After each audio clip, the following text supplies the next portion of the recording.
bienvenue dans l'émission Parole de Femmes. Nous continuons notre semaine joyeuse avec Caroline. Bonjour Caroline.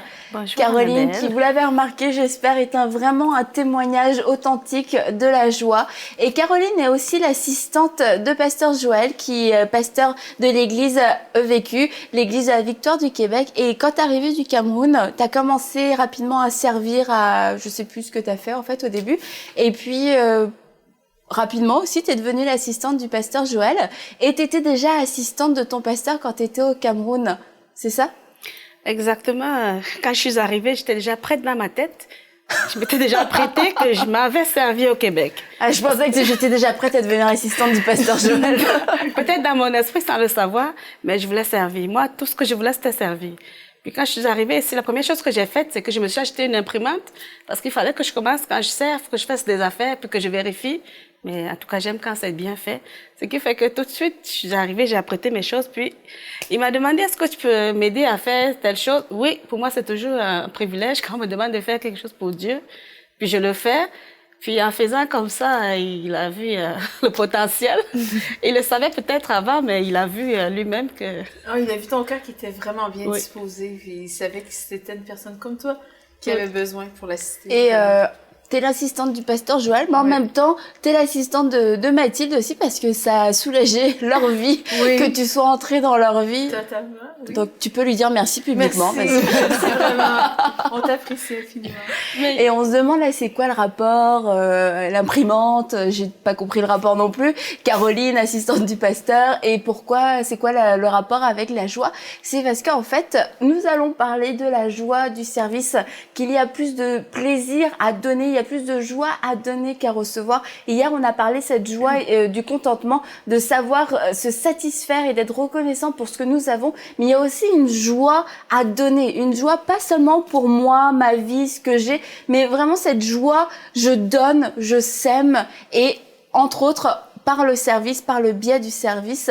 Et puis, on va en reparler tout à l'heure, mais en tout cas, Caroline, c'est une vraie servante de Dieu. Elle fait des voyages en voiture, elle va chercher tout le monde. Plus tu vas chez elle, elle te fait à manger.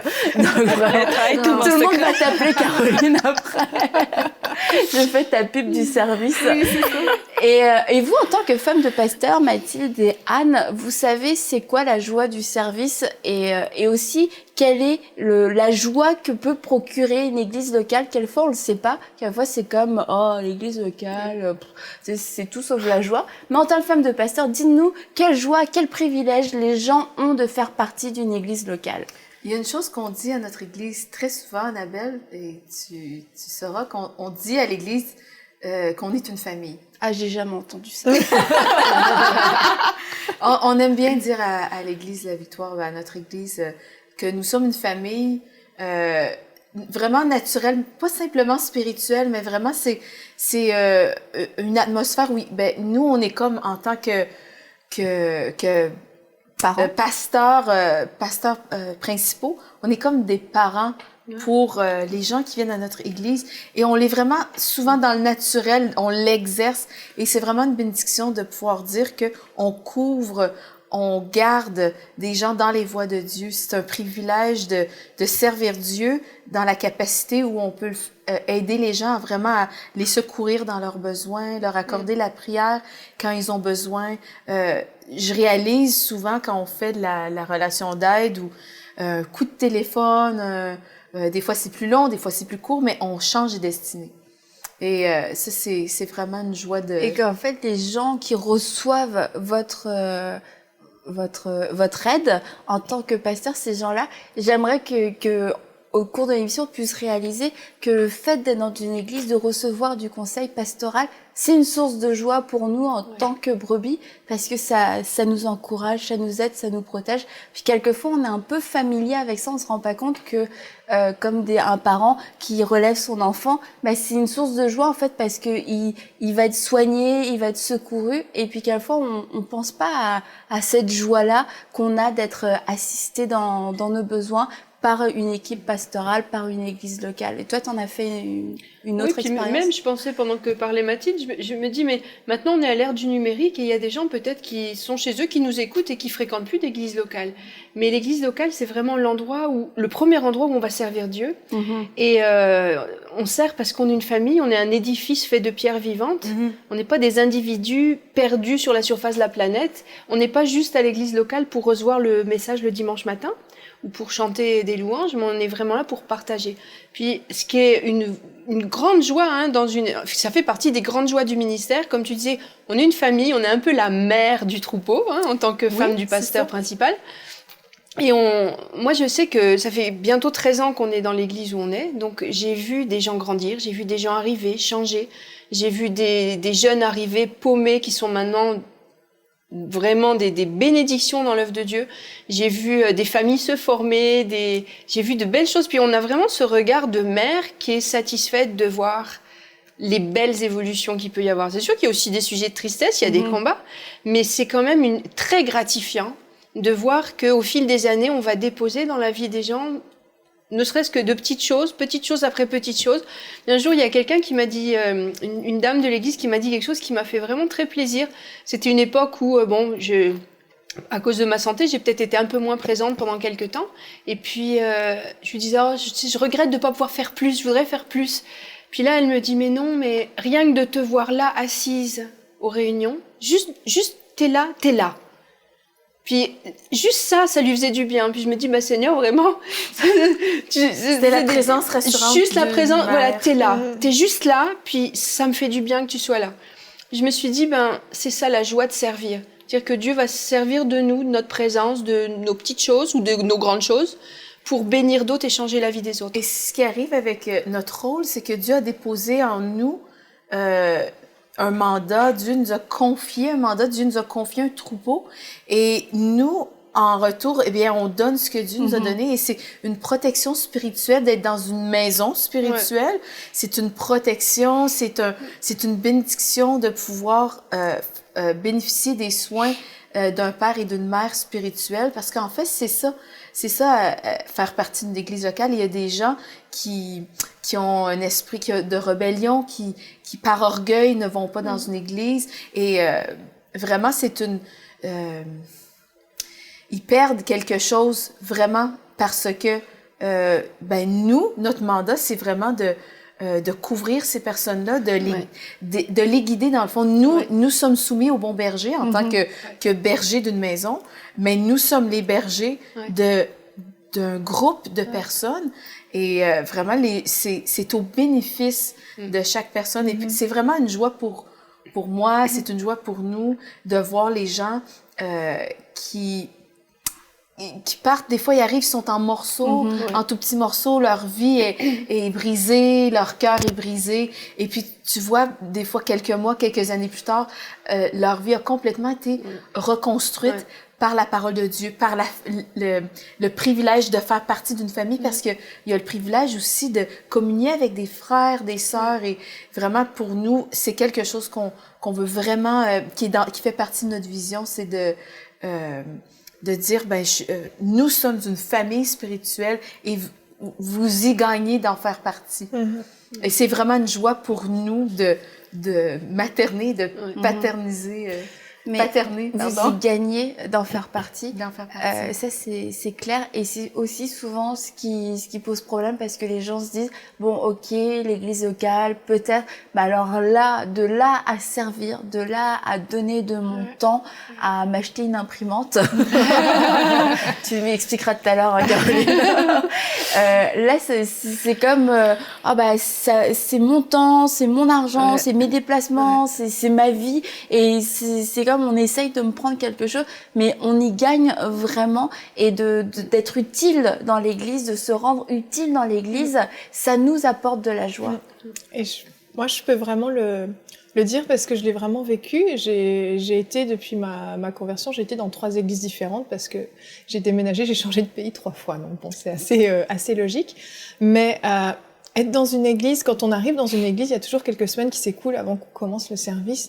Et être dans une église, venir pour moi le dimanche matin, m'asseoir et repartir après, et puis que ça s'arrête là, en fait, mon implication dans l'église, pour moi, c'est une vraie frustration, en fait, parce que je sais que je passe à côté de ce que je dois faire, et justement de mon utilité dans l'église, parce qu'on a tous une fonction, on est tous importants, et il n'y a pas pire que le sentiment d'inutilité, c'est la chose qui nous nous tombe dessus, en fait, ça tombe sur le moral, je trouve, parce que on sait qu'on a quelque chose à faire. On sait qu'on a une mission, on sait qu'on peut apporter quelque chose à quelqu'un et on refuse de le faire, en fait.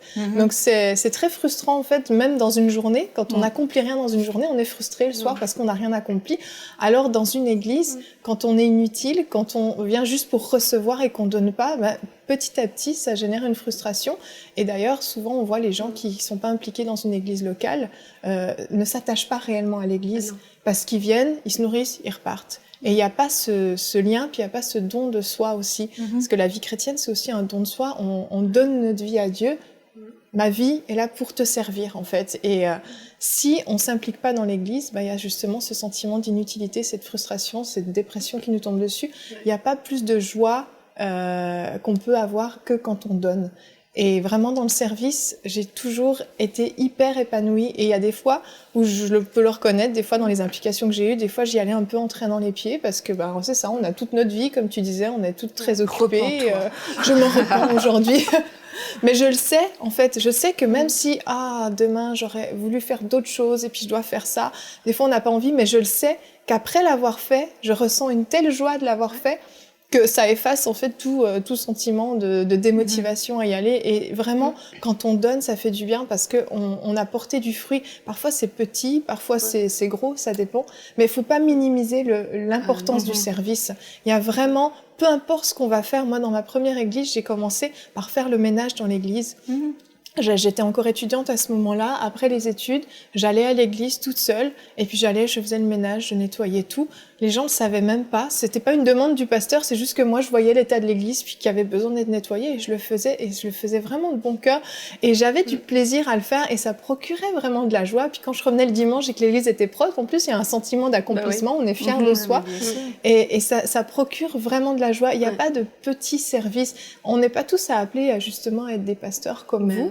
Et à apporter forcément du fruit dans la vie des gens, mais par le service qu'on peut avoir nous dans l'église, on est comme des mini bergers, on travaille avec vous en fait, et on vous permet à vous de faire le travail que vous devez faire auprès des brebis. La vraie mission qui vous a été confiée. Exactement. Au lieu de vous charger avec des choses qui sont pas forcément votre mandat à vous, parce que votre mandat, c'est vraiment pas toujours faire de la micro-gestion. Exactement, vous perdriez votre temps dans tout un tas de choses, et il y a des brebis en attendant qui seraient délaissées, et le mandat que Dieu vous a confié s'accomplirait pas forcément. Moi, mais je crois que je l'ai déjà dit dans cette émission, mais ça me met le vertige quand je considère que ça fait 2000 ans que les églises se perpétuent.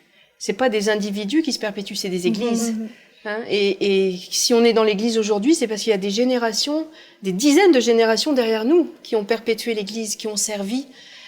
J'entendais récemment une prédication où il parlait des pasteurs qui, au moment du réveil, dans les Cévennes, ça fait 3 siècles de ça, qui allaient de nuit et puis qui allaient prêcher à des gens.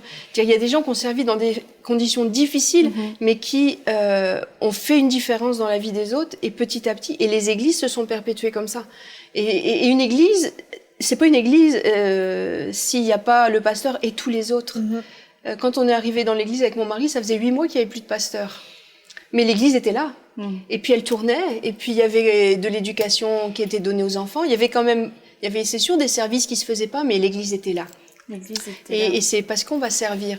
Et c'est sûr que tu disais, t'as toujours été épanouie dans ton service, puis je sais pas Mathilde, moi il y a eu des moments où c'était plus difficile. Et comme tu disais, on n'a pas forcément, tu parlais du temps, je vais donner mon temps, mais la récompense, on ne l'a pas tout de suite. Parce que la récompense, on l'aura là-haut. Quelquefois, oui, on va avoir une satisfaction parce qu'on va voir le résultat de ce qu'on fait. Mais il y a aussi des situations, mais il faut en parler, qui sont frustrantes parce que on sert Dieu, mais on est au milieu des hommes. Et on sert Dieu au travers des hommes. Et les hommes, on le sait, sont pas toujours reconnaissants de ce qu'on fait. Puis quelquefois, c'est important qu'on sente de la reconnaissance. Et quand on ne l'a pas, ça peut donner une frustration. Puis je voudrais lire un petit passage qui m'a marqué dans Malachie, parce que quelquefois, justement, quand on sent ces pensées un petit peu de démotivation qui peuvent nous envahir par rapport au service dans l'Église, vous avez dit c'est en vain que l'on sert Dieu. Qu'avons-nous gagné à observer ses préceptes et à marcher avec tristesse à cause de l'Éternel des armées? Mais maintenant nous estimons heureux les hautains. Les méchants prospèrent, ils tentent Dieu, ils échappent. Alors ceux qui craignent l'Éternel se parlèrent l'un à l'autre. L'Éternel fut attentif et il écouta. Et un livre de souvenirs fut écrit devant lui. Pour ceux qui craignent l'Éternel et qui honorent son nom. Ils seront avec moi, dit l'Éternel des armées. Ils m'appartiendront au jour que je prépare. J'aurai compassion d'eux, comme un homme a compassion du fils qui le sert. Et vous verrez de nouveau la différence entre le juste et le méchant, entre celui qui sert Dieu et celui qui ne le sert pas. Donc, c'est en devenir. Hein. On se réjouit en espérance, comme dit un autre verset. On sait que ce qu'on fait n'est pas inutile. Hein. C'est dans Corinthiens, il dit, vous ne servez pas en vain. Et s'il y a des moments de frustration, il faut qu'on se souvienne toujours de ce passage-là. Un jour, vous verrez de nouveau la différence entre celui qui sert Dieu et celui qui ne le sert pas. Parce que on sert Dieu et le fruit, vraiment la récompense, on l'aura plus tard. Et c'est vrai que quelquefois quand on sert, comme tu l'as dit, c'est une source de frustration, mais de servir avec une source, en tout cas, et ça peut provoquer la frustration, mais de ne pas servir, dans tous les cas, c'est pire. Donc mieux vaut servir et ne pas tout de suite voir le fruit de notre service, mais avoir cette satisfaction pleinement qu'on fasse ce que Dieu veut, plutôt que de ne pas servir pour ne pas être déçu. On en a parlé la semaine dernière dans la foi, de ne rien faire parce qu'on a tellement peur d'échouer, de ne pas servir parce que personne va nous dire merci, mais c'est encore pire. Et puis on parlait toi de ton implication, j'allais dire Aurélie, le Cameroun,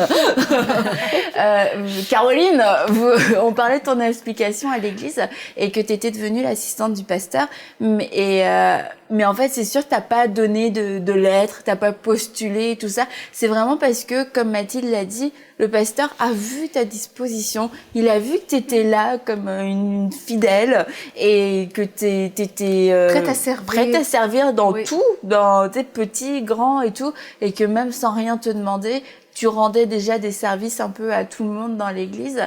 Et toi, ça a été la porte de ta promotion? Oui, c'est ça. En fait, moi, je pense que ma vie, tout ce que j'ai obtenu, c'est par la grâce, mais aussi par le service. Parce que quand j'avais écouté le passage Exode 23, 25, 26 à 27, tu serviras l'Éternel ton Dieu, je bénirai ton pain, je bénirai ton eau, il n'y aura pas de stérile dans ta maison, j'augmenterai le nombre de tes jours. J'ai dit, waouh, Seigneur, tout ça, seulement si je te sers. Oui, je n'ai pas de mari, je n'ai pas de travail à ce moment, je n'ai pas d'enfant. Puis tu me dis que je te sers, puis tu vas me donner tout ça. Ah, tout mon temps t'appartient. Je vais te servir. Puis ça a été comme un boost. Puis j'ai dit, et aussi il faut savoir que le service, il y a service et service.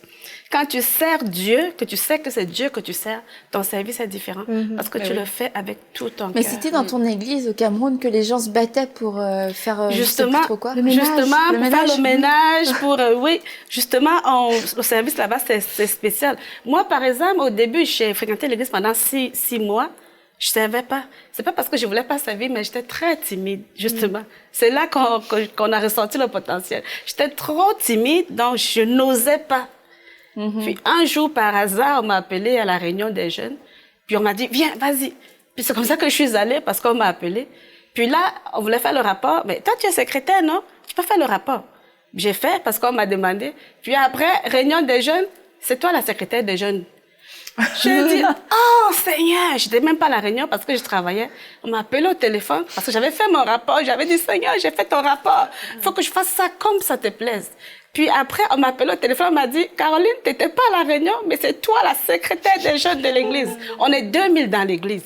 Et puis j'ai dit, dans le taxi, je me rappelle ce jour vers 7 heures du soir, j'ai dit, Seigneur, tu as jugé que je pouvais être secrétaire dans ta maison. Je te promets que ton travail n'échouera pas dans mes mains. Je te promets que je vais te servir comme tu l'aimes. C'est comme ça que j'ai pris ma décision.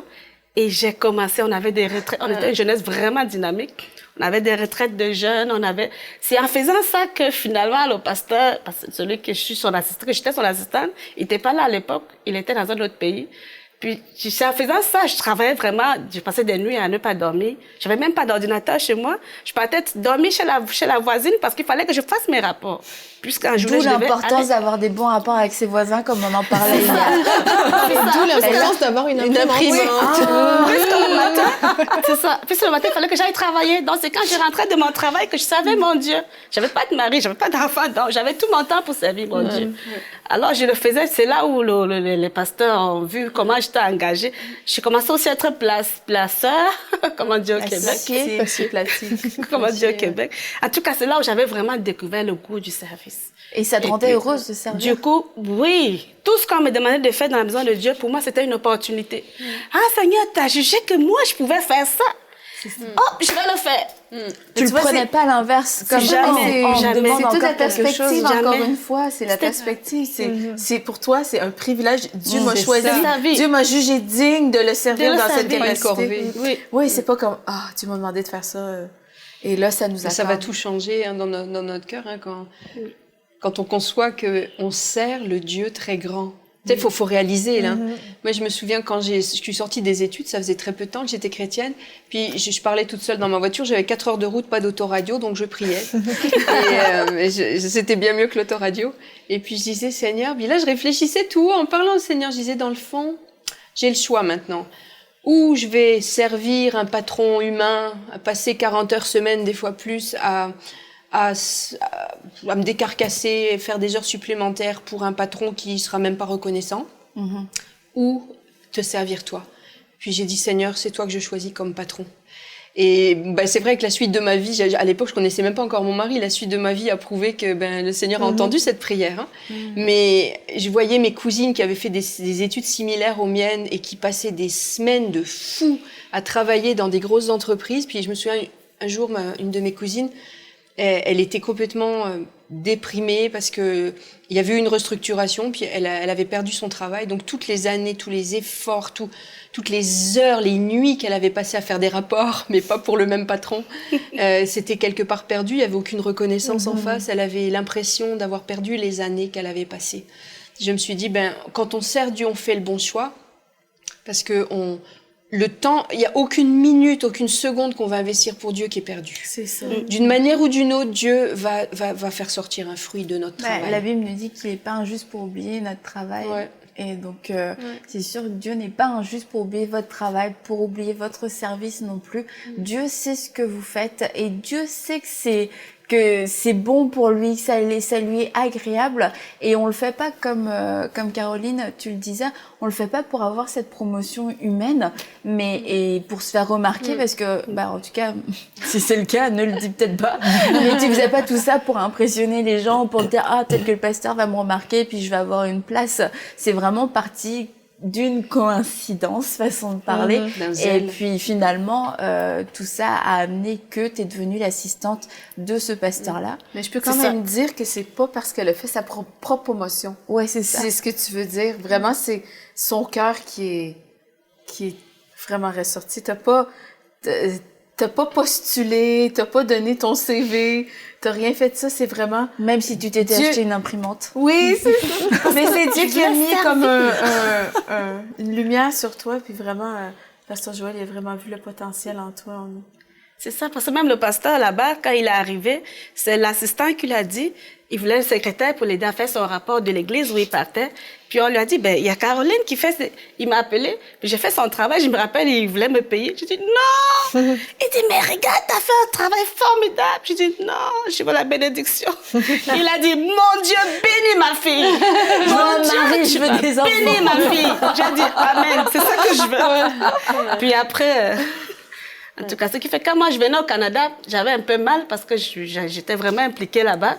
Puis je dis, ok, je m'en vais là-bas. Oui, Seigneur, je déménage de pays, mais je vais continuer à te servir. Donc, dans mon état d'esprit, déjà, en venant, c'était que, quelle que soit l'église où je vais aller, je vais servir mon Dieu.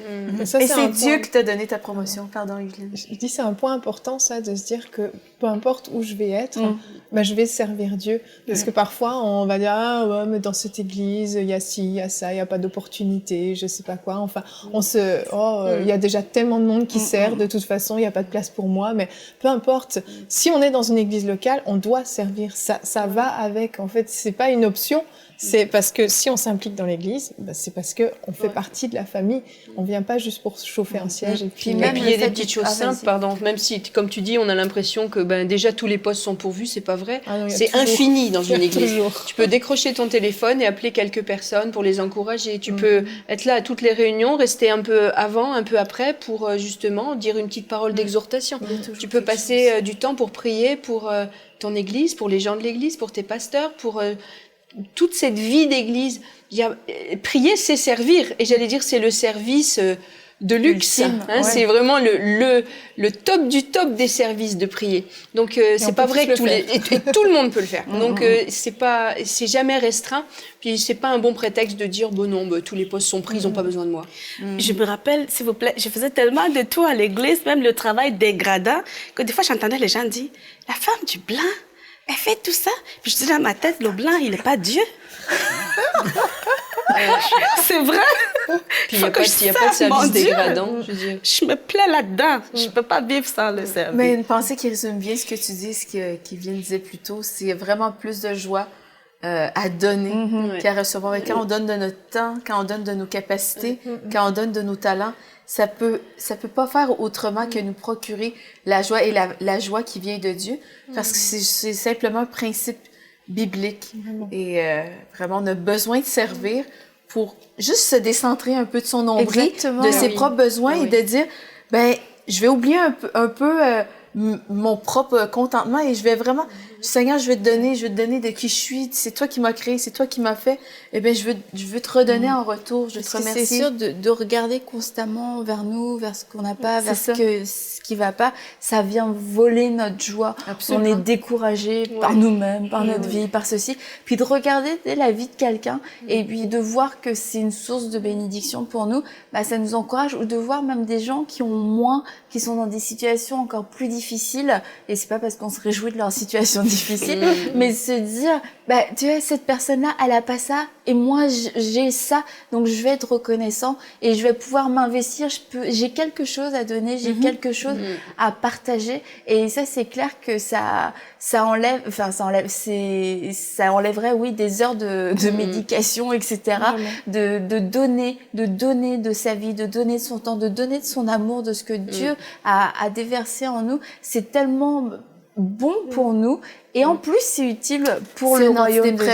C'est un antidépression, c'est un remède pour avoir... Et comme tu le dis si souvent, quand on tourne nos regards vers Dieu, on est rayonnant de joie. Voilà, et quand on tourne notre regard vers Dieu, c'est sûr que Dieu ne dit pas, vas-y, regarde à toi et à toi et à toi. Va dire, vas-y, je t'envoie, sers, sois utile, aime ton prochain. Et là, on va être rayonnant de joie et on va manifester cette joie. Alors, on vous encourage à servir dans votre église locale, à trouver un ministère dans lequel vous seriez utile et pas quelque chose qui va vous valoriser forcément selon vous, selon vos propres critères, mais juste que vous soyez comme Caroline dans ce taxi à 7h du soir, parce qu'elle aime beaucoup les détails, à dire, Seigneur, tu m'as trouvé digne de te servir, que soit notre zèle, que soit notre désir, notre attitude devant Dieu. Seigneur, je veux te servir, tu m'as trouvé digne de faire cette chose-là, et je vais le faire de tout mon cœur, et je vous assure que la joie de Dieu est disponible pour le service, pour l'accomplir, et cet accomplissement d'avoir fait ce que Dieu voulait qu'on fasse nous remplit aussi de joie. Donc le service, oui, est un des meilleurs antidépresseurs. Semez votre vie, semez de l'amour, aimez les autres, et ça va vous procurer une joie immense. Envoyez-nous votre témoignage à paroledefemme@enseigne-moi.com.